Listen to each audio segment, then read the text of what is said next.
Welcome to the Unstoppable Freedom Podcast. I'm Jimmy Page. Well, there's dramatic evidence of an active, coordinated, global communist revolution going on that targets all Western nations and everything that we stand for. Things like life, liberty, and the pursuit of happiness. Faith, family, and freedom are all in the crosshairs.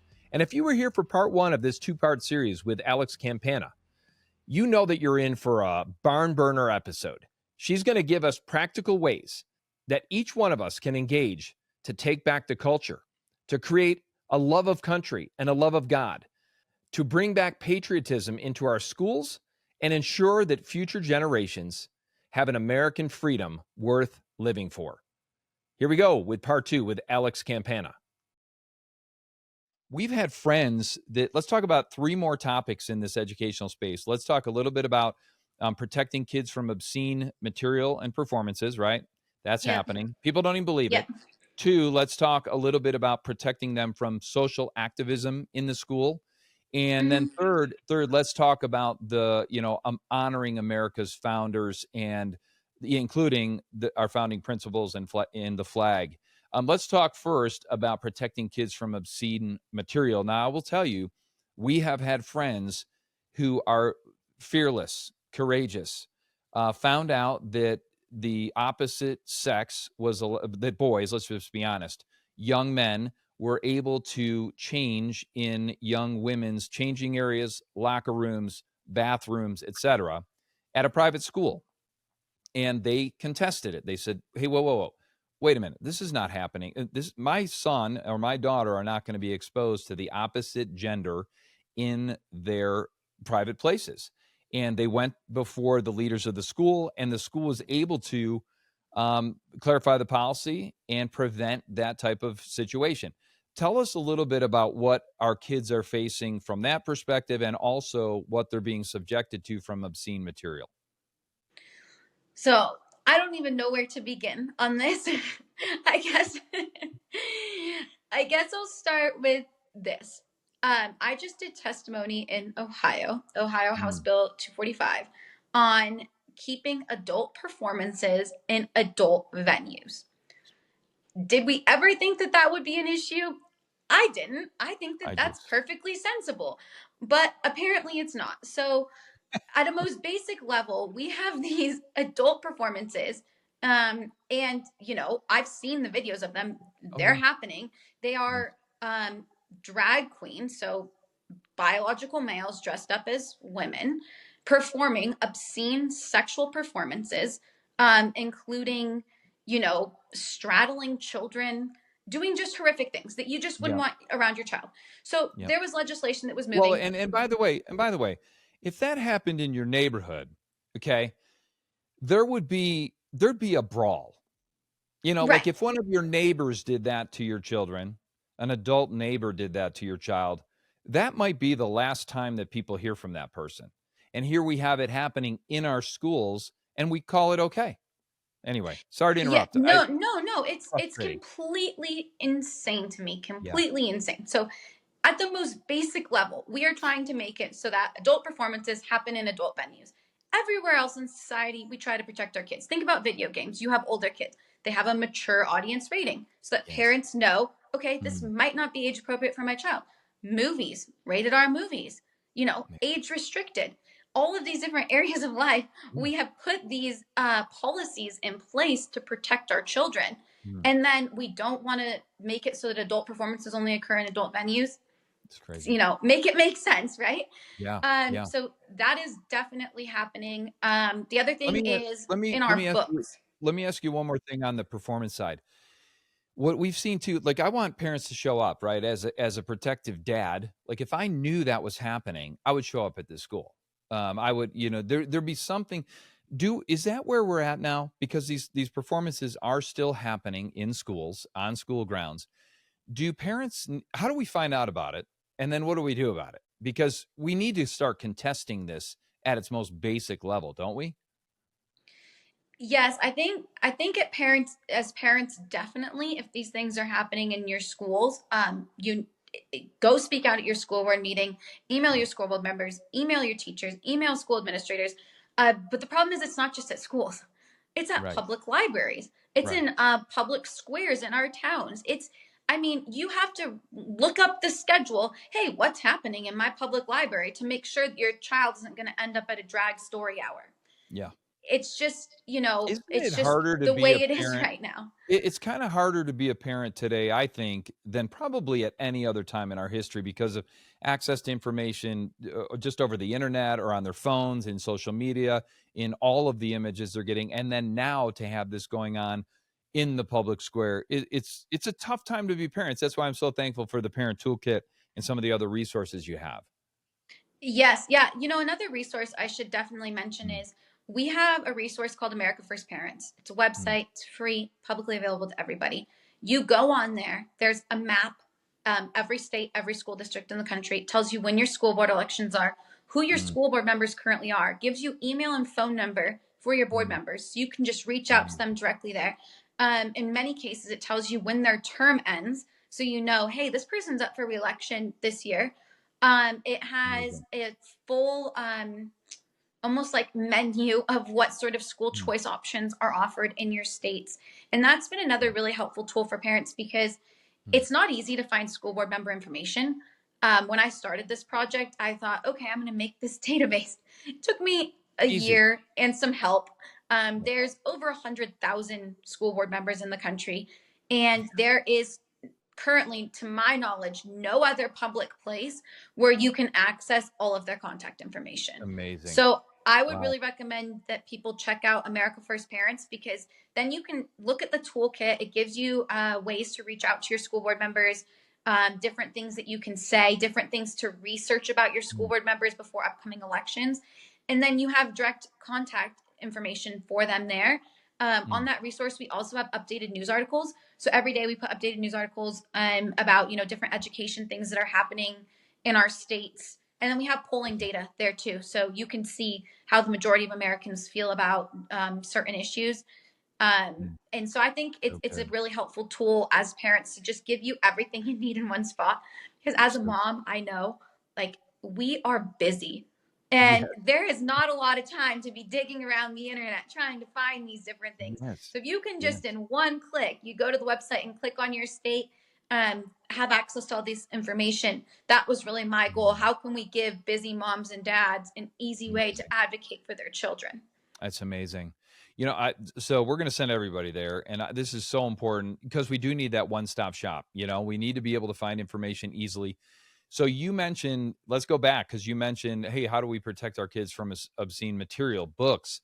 We've been accused of wanting to ban books, which I always find fun. When the fascists tell the freedom lovers that you're fascist because we simply don't want our kids subjected to pornography and other absolutely degrading material, which it's stunning what our kids have access to in their schools.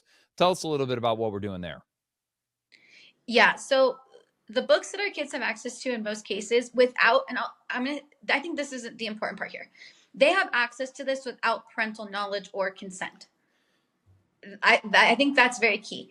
Yeah. They frankly are pornographic. There are books with sexual imagery, not just Yeah. writing, but photos, in a lot of our schools depicting very explicit sexual acts.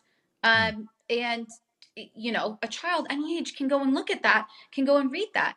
That's not okay. I Yeah. don't want my kid doing that, No. especially without my knowledge or consent. So, like you said, it's not about banning books. This really goes back to Right. the fundamental thing we were talking about earlier. Let's just have age appropriate content for our children. Right. And It's isn't that part of simple. the problem? They're trying to redefine what age appropriate material is. They're saying that a 2-year-old is exploring their sexuality for God's sake. I mean, that's where Yes. we're at in this country, right? And that's why when people say it's left right, I think it's leadership versus the rest of us. The rest of us don't want our kids subjected to this nonsense. We've got these elites making decisions, and it's so infuriating, right? Like, let me ask you this, because we do talk a lot about going to your board, addressing your board members, trying to impact there. Do the board, do the school boards in America really have the power to make substantial change in this area? Or is there something above the school board, like the unions, the teachers unions, the NEA, The UN, they have a whole arm that talks about woke indoctrination through our educational Mm-hmm. system called UNESCO. What do we do? Does it matter about those higher levels? Can we get it done at the board level? So I think yes and no. I think that parents have a lot of power when it comes to this. If Mm, we can come together, if we can yes. elect quality school board members, and then if we can give them the tools and resources that they need to implement, quality educational Yeah. standards for our kids. So Good. I don't want to seem discouraging by any No. means to parents. The work that they're doing is Yes. absolutely critical, and it's making a difference. Yeah. The teachers union, they're huge and they're extremely problematic. That is, there's no doubt about that. A lot of this stuff does stem from the teachers union, and that's another area of policy we've been working on. Yeah. How can we, this is probably not the most eloquent way to say this, but I would love to dismantle the teachers unions, right? Yes. Like, how can we Please. do that? Ah, If we could do that, I think we would see, just leaps of progress, yeah. because a lot of it is coming from them into, our teachers, our school boards, and, Yes. just trickling down. But Yes. that's definitely on my agenda. Good. Yeah, I love this. See, so now we're giving you a little more ammo for that fight, right? Can Yes. can teachers opt out of the teachers union without negative consequences? Can they stop funding it? So I think teachers are really scared, Yeah, honestly. I do They're I do too. really, really scared to do that. I've talked I don't to, know. a number of different teachers about this issue, and I don't know what more to say than I Yeah, think they're nervous about it. They've I seen do too. the repercussions that can happen to them. I have some really, really quality teachers that Mhm. I like I said, I've worked with, that I've talked on the phone, that have said, "Hey, I've stood up against these things, and Yes. this is what's now happening to me. My contract is threatened. They're not renewing my contract all of a sudden Yes. because I stood up to this." Yep. So Yeah. like I said, I think the teachers unions are definitely problematic, but I do think that parents and, just Mhm. citizens alike, if we could come Yep. together and vote in school board elections, Yes. and vote for candidates that represent our values, we would see even more of a change than we've already seen. Because Yeah. I think, we're moving in a positive direction just by Yeah. exposing what's happening, Yeah, big because time. they were operating under the radar for a long Oh, yeah. time. And Yeah. so just the fact that we've been able to expose what's going on, in my mind, that's a win. Yeah, big time. Well, it's funny too because these threats, right? These threats are happening to our teachers. They happen to our nurses when they objected to getting mandatory medical drug drugs. I don't know how you refer to that without getting censored, but we had people do that, and that's why we love Yeah. our friends at Alliance Defending Freedom. That's why we love our legal friends at First Liberty. There's so many organizations that are now defending medical freedom, defending educational freedom, defending parents' rights, defending teachers who are being mistreated because of their stands against some of this ideology. So the good news is, I think there's, like you said, a lot of momentum now because the parents are showing up and pushing back. I think it's all this groundswell of momentum that we need to keep going. Yes, I completely agree. And on the topic of legal support, America First Policy Institute Mm, also has a full legal team. We are actually representing families in a parental rights case right now. mm, So, nice. another thing that you can do on that America First Parents website is submit an incident report. If Okay. something horrible is happening Mm, to your family in your school, if you're a teacher and you're seeing something, if you're a school board member, submit an incident report. We're here to help. We have a full team, amazing. that's ready to help and to arm you with the resources that you need to be successful in your fight. That's awesome. Man, I'm telling you, I'm liking you guys more and more. The more you tell us that you have for resources, let's go. And this is really what's happened, right? So much of what we've been exposed to has caused people to say enough's enough, we're getting involved. Let's talk about two more areas in the schools that we need to be concerned about. Um, One of the areas that you're really passionate about is protecting kids from social activism, right? Because our Yeah. it's now fact that our schools are producing, intentionally producing social justice activists and they're teaching them how to protest at 6, 7, 10 years old. It's outrageous, to be honest. They're teaching them, and they're doing it with around ideas like religious ideologies like LGBTQ, like climate change, like BLM and others. It's almost like the latest social activist topic comes up. We train our kids how to become social activists. How do we stop that nonsense? So we have some legislation actually that would go towards stopping that as well, state Mm. legislation. And like you said, I think as parents, we need to be ready to call it out because I've actually, this is where I've seen it come into a lot of the supplemental materials. In the curriculum plans, it doesn't look Yeah. like you're learning anything bad or that your child's going to be exposed to Right. anything bad. But then all of a sudden, the supplemental activity that the class is doing Mm. is making protest signs or watching this video clip. Yes. So I think diligently watching and paying attention to what our kids are doing is really important.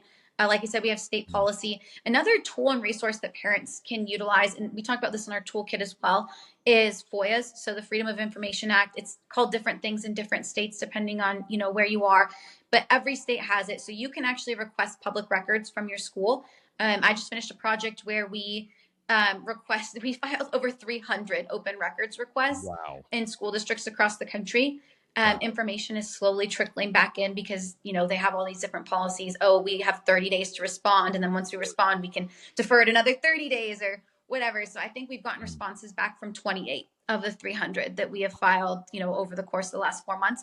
Wow. But we'll also be making all that information public. So we'll do that on America First Parents, and parents can go in and they can learn from what we've learned. We'll put that out there. But you can also do that as a parent. If you are curious, hey, I want to know what communications my principal has had with, my kids' teachers, or my teachers have had amongst each other, or my Mm. teacher or the diversity, equity, and inclusion officer has Yeah. had. I want to know what they're talking about as it relates to like you said, different activist things, critical race theory, radical gender theory, Yeah.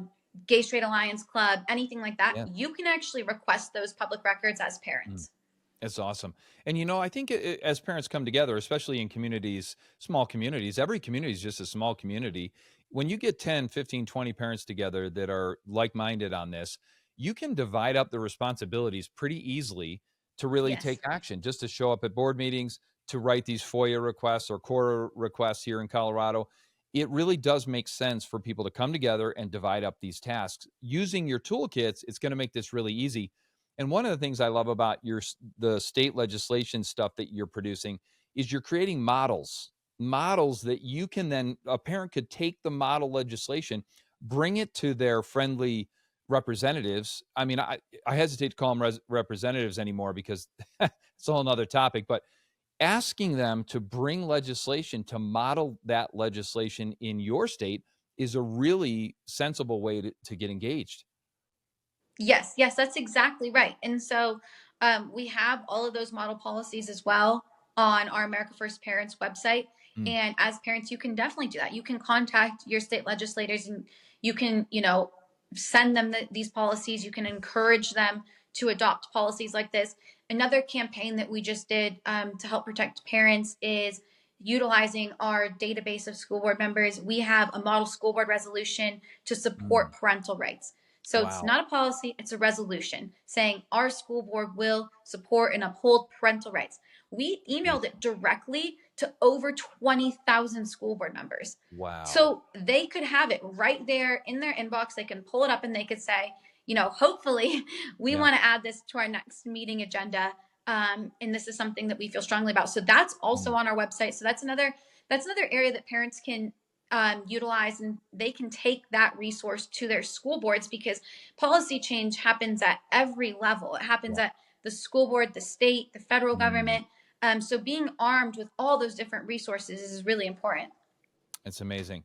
And I know we're pushing back on Title IX, all the Oh egregious yeah. changes in Title IX, which is absolutely ridiculous. I'm just stunned that every woman in the world isn't standing up and demanding that this Title IX edits by this current administration is struck down. It's just unbelievable to me. There's not a single person that I've ever talked to that thinks it's okay for men to compete against women, for men to be in female space. None of this makes any sense. The good news is we're all pushing back now. We've had enough. Um, Yes. so let's talk. Let's shift gears. This is America First policy. America First, 1776, bringing those values back into our current culture, but also into the future. Let's talk a little bit about how we can push back and start restoring this idea of honoring America's founding, our founders, and even our flag in our schools. Because man, I see every other flag hanging in the classroom, everything almost but the American flag. Tell us how you guys are working on a policy front or whatever angle for Pledge of Allegiance, the flag, and our founding. Honoring our founding and our history. Yeah, so we actually just put out an issue brief on the Pledge of Allegiance in schools. So, Mm, interestingly enough, the vast majority of states mm, have some sort of requirement for the Pledge of Allegiance mm. and for the American flag to be in schools. Yeah, That doesn't seem to be what we're seeing. And yeah. I think it's because most schools don't require parental consent for students to not participate. Mm, So it might happen, but students might all be sitting down and not participating, which is just so different from even when I was in the public schools in the yeah. town that I now live in that I would never send my daughter to. And we Right. said the Pledge of Allegiance every day. Yeah. Oftentimes we said it in sign language too. Um, Yeah. but that's just not what we're seeing. And so we just put out educational materials for parents so you can learn what are your requirements in your school around the Pledge of Mm, Allegiance. There's some really great curriculums and social studies standards that we've also highlighted. So the Civics Alliance has an American Birthright social studies standards. wow. Those are great and patriotic. We have Mm, Hillsdale, who's put out yeah. 1776 curriculum, Mm, and that's patriotic curriculum. Ben Carson in his group in the Cornerstone Institute has a patriotic curriculum. So there are definitely wow. options for parents to explore and look into now, and for school boards to look at as well. That's amazing. So, and all these resources are available through your websites. And this is the best part, right? Because can you, as a parent or as a group of parents, uh, propose that these curriculums are used in their schools? Can you actually bring that up as an option? Yes, you can definitely take this to your school board members. In fact, that's another thing that we've done. We've emailed thousands Mm, of school board members. Hey, here are patriotic different curriculums and standards that you could consider adopting and bringing into your school district. So, as a parent, that's definitely an option that you have. mm. So this is going to sound pessimistic, maybe, but then we'll come back with some optimism in a minute. Are we at a tipping point here, like where if we don't restore a love for this country and patriotism, are we at a tipping point where if we lose another group of kids K to 12 that are going through, are we at a tipping point where we may not be able to recover? Well, I don't want to be pessimistic here, so Yeah. I'm gonna go with the optimistic answer, Okay. and that is with school choice, with our parents Yeah. standing up, with these alternative options to schooling. I'm really, really Mm, hopeful that we'll be mm, able to restore our education system. Maybe yeah. not in the same way, and Yeah. I don't think it should be in the same way, frankly, because Yeah. that's failing. Our public Yeah. schools are failing. It's fact. Yeah. If you look at education outcomes right now, they're terrible. And if you Yes. look at them compared to other countries, it's depressing. Yes. But maybe this will be the education, hopefully, revolution that Yeah. we've been needing and looking for, and creating alternatives to the traditional public school that work Yep. better for everybody, and every Yep. family and every child has the learning environment and style that works for them. That's That's my great. dream. That's my hope. And as parents and as citizens, I think if we continue to stay strong in our values and use our voice to advocate Yeah. for these quality and patriotic standards in our schools, and get out and vote, I Mm, think that yes. we can definitely make a difference.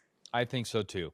And I think we can restore it from the inside out. This is why I love ministries that come into the schools, like, for example, for Young Life, for FCA, the Fellowship of Christian Athletes. I love these ministries that go into these environments, which can be challenging from a values perspective and a faith perspective.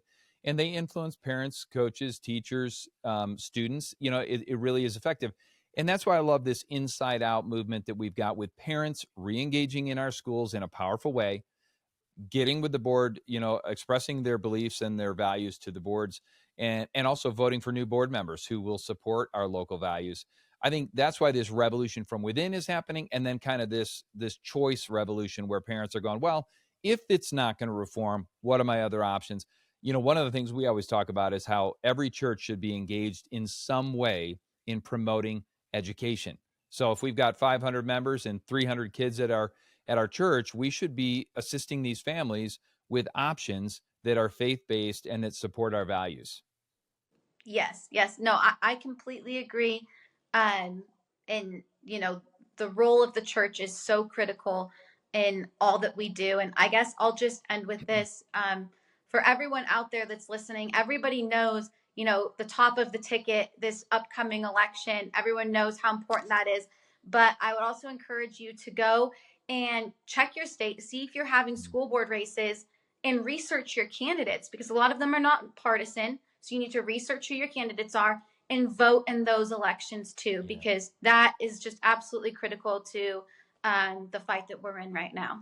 Yeah, it's so good. Hey, Alex, thanks so much for today. Thanks for all of the resources. Thanks for all the work you're doing. We've just given our listeners 7 or 8 different entry points into this fight for the culture, especially through education. So thank you so much for joining us. Of course. Thank you so much for having me. You bet. God bless. God bless. Bye.